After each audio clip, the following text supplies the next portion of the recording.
We now come to the second day of Holy Week. It's Monday, March 30th, AD 33. Jesus and his disciples, they spent the night in Bethany, and they decide to make their journey westward back into the city of Jerusalem. And here we see Jesus engage in two of his most unusual, startling activities. First of all, as they're walking towards Jerusalem, he sees a fig tree. It won't provide him breakfast, and he instantly calls down a curse upon that tree. And then when he actually makes his way to the Temple Mount, he begins overturning the tables, driving out the money changers, sending the pilgrims scattering away. What's going on here? Why would Jesus curse an innocent tree just because it wouldn't provide him with food? And what can we learn about the place of the temple in Jewish life, and about the way in which Jesus taught his disciples? And how does all of this fit into the final storyline of Jesus' march toward Calvary?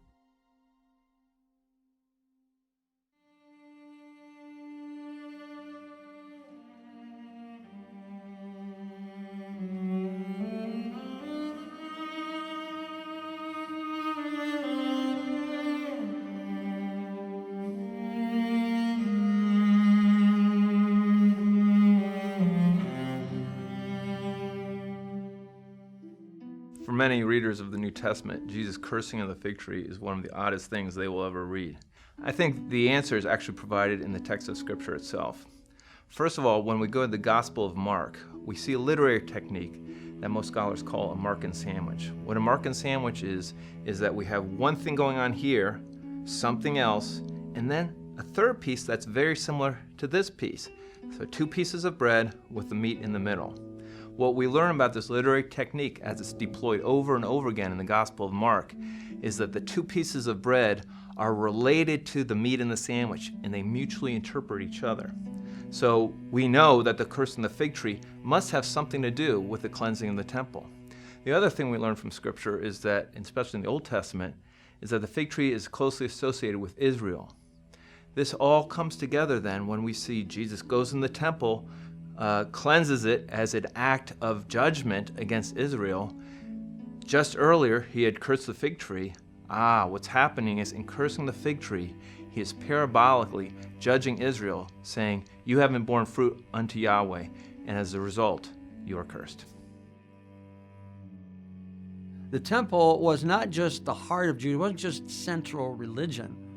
The temple was the actual presence, the physical, living presence of God and his glory among his people.